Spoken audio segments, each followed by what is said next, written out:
बिस्मिल्लाहिर्रहमानिर्रहीम अस्सलामुअलैकुम। हमारी आज की वीडियो जेरेंड एंड बेयर और बेयर इन्फिनेटिव के बारे में है। फ़र्स्ट ऑफ़ ऑल हम जेरेंड को डिस्कस करेंगे। A gerund is a verb in its present participle form, play plus ing playing.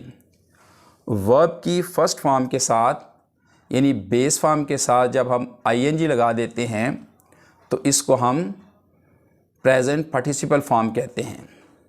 A gerund is a verb in its present participle form that functions as a noun that names an activity rather than a person or thing. Any action verb can be made into a gerund. gerund present participle form में एक verb है जो noun के तौर पर काम करता है।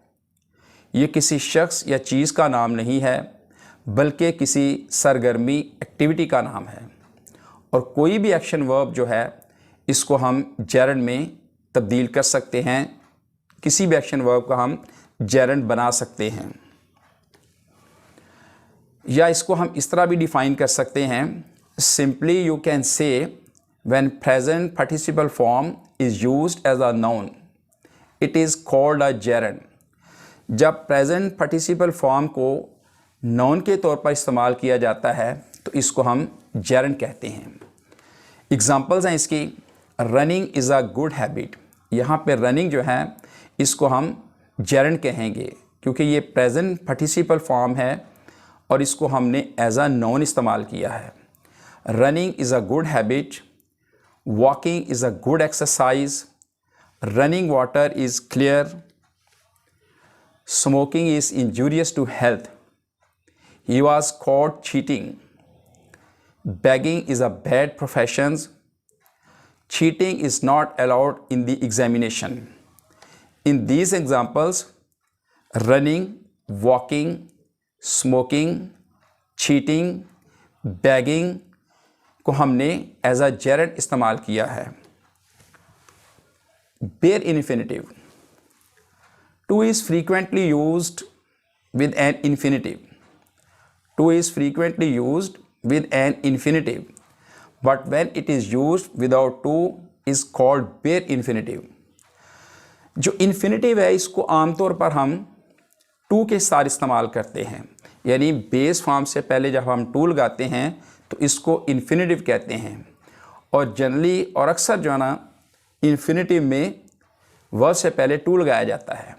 लेकिन जब ये टू के बगैर इस्तेमाल किया जाए, टू के बगैर ये इन्फिनेटिव बने यानी ये मस्तर के इन्फिनेटिव के मीनिंग दे तो इसको हम बेयर इन्फिनेटिव कहते हैं। Bare infinitive is used without to. अब बेयर इन्फिनेटिव को हम टू के बगैर इस्तेमाल करते हैं विद सर्टन वर्ब्स, यानी मखसूस किस्म के वर्ब्स हैं उनके साथ हम टू नहीं लगाते, तो बगैर टू के हम इन्फिनेटिव को यूज़ करते हैं। ऐसे इन्फिनेटिव को हम बेयर इन्फिनेटिव कहते हैं। अब वो वर्ब कौन से हैं? Bid, let, see, make, need, dare, hear etcetera. तो इन वर्ब्स के साथ जब हम इन्फिनेटिव इस्तेमाल करते हैं तो हम टू का इस्तेमाल नहीं करते, तो इसको हम बेयर इन्फिनेटिव कहते हैं। For example, let him sit there, उसे वहाँ बैठने दो। अब यहाँ पे सिट जो ना जब इसको उर्दू में ट्रांसलेट करते हैं तो आता है बैठने, यानी ना आता है। तो हम इसको कैसे ट्रांसलेट करते हैं? Let him sit there, not let him to sit there. हम टू सिट नहीं यूज़ करते बल्कि सिट देयर। तो मीनिंग जो है ना ये इन्फिनेटिव का ही देता है। लेट हिम सिट देयर, उसे वहाँ बैठने दो। यानी जब हम ट्रांसलेट करते हैं तो उर्दू में ना का वो एडिशन होता है, लेट हिम सिट देयर, उसे वहाँ बैठने दो। तो हम इसको translate not let him to sit there नहीं करते बल्कि लेट हिम सिट देयर। तो यहाँ पे भी सिट जो है वो एज अ इन्फिनेटिव का काम कर रहा है। आई बेड हिम गो, मैंने उसे जाने दिया या मैंने उसे जाने का हुक्म दिया। तो यहाँ पे भी देखें गो जाने का, तो इसको हम not I bade him to go इस तरह ट्रांसलेट नहीं करते बल्कि आई बेड हिम गो। तो मीनिंग जो है ना ये इन्फिनेटिव का ही दे रहा है। He made me cry, not he made me to cry. Bare infinitive is also used, you must obey your elders. आपको अपने बड़ों का हुक्म मानना चाहिए।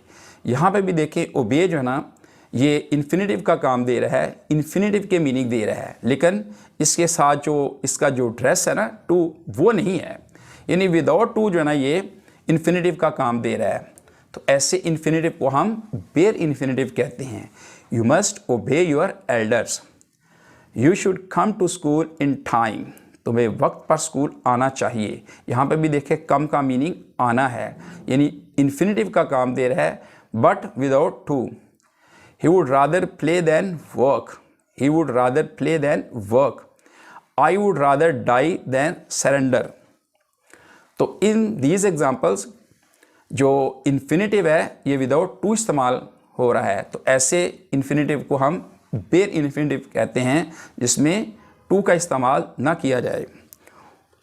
आखिर पर एक अच्छी बात आपसे शेयर करूंगा, दानाओं के रजिस्टर में कल का लफ्ज़ नहीं मिलता। दानाओं के रजिस्टर में कल का लफ्ज़ नहीं मिलता, अलबत्ता बेवकूफ़ों की जंतरियों में ये कसरत से मिलता है। ये सर सैयद अहमद ख़ान रहमतुल्लाह अलैह का कोटेशन है। तो don't put off till tomorrow what you can do today, यानी जो काम आप आज कर सकते हैं उसको कल पर पोस्टपोन मुलतवी ना करें। तो यही सर सैयद अहमद ख़ान रहमतुल्लाह अलैह ने फरमाया है कि दानाओं के रजिस्टर में कल का लफ्ज़ नहीं मिलता, अलबत्ता बेवकूफ़ों की जंतरियों में ये कसरत से मिलता है। In the end, keep in your mind, don't forget to like, share and subscribe the channel for more useful videos.